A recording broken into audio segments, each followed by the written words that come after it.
I'd soon learned to know this flower better.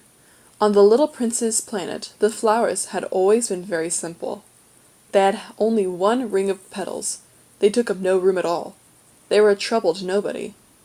One morning they would appear in the grass, and by night they would have faded peacefully away. But one day, from a seed blown from no one knew where, a new flower had come up, and the little prince had watched very closely over this small sprout, which was not like any other small sprouts on his planet. It might, you see, have been a new kind of baobab. But the shrub soon stopped growing, and began to get ready to produce a flower. The little prince, who was present at the first appearance of a huge bud, felt at once that some sort of miraculous apparition must emerge from it, but the flower was not satisfied to complete the preparations for her beauty in the shelter of her green chamber. She chose her colors with the greatest care. She dressed herself slowly.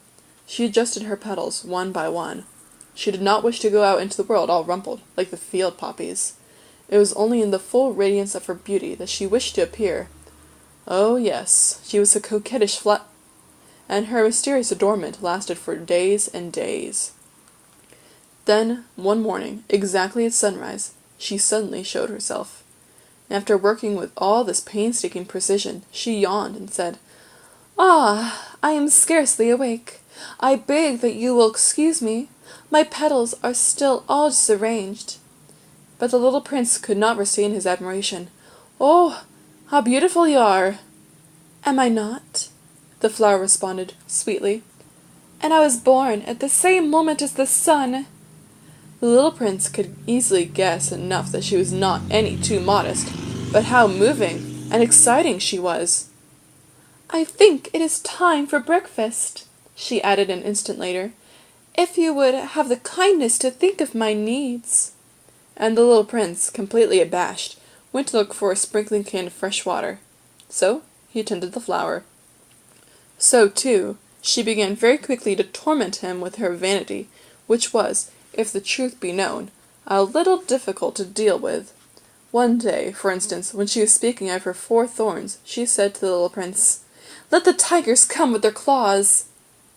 "There are no tigers on my planet," the little prince objected, "and anyway, tigers do not eat weeds." "I am not a weed," the flower replied sweetly. "Oh, please excuse me." "I am not at all afraid of tigers," she went on, "but I have a horror of draughts. I suppose you wouldn't have a screen for me?" "A horror of draughts! Oh, that is bad luck for a plant," remarked the little prince, and added to himself, "This flower is a very complex creature." "At night I want you to put me under a glass globe. It is very cold where you live, in the place I come from." But she interrupted herself at that point. She had come in the form of a seed. She could not have known anything of any other worlds. Embarrassed over having let herself be caught on the verge of such a naive untruth, she coughed 2 or 3 times, in order to put the little prince in the wrong. "Ahem! The screen? I was just going to look for it when you spoke to me." Then she forced her cough a little more, just so he could suffer from remorse just the same. So the little prince, in spite of all the good will that was inseparable from his love, had soon come to doubt her. He had taken seriously words which were without importance, and it made him very unhappy. "Oh, I ought not to have listened to her," he confided to me one day. "One never ought to listen to the flowers. One should simply look at them and breathe their fragrance. Mine perfumed all my planet.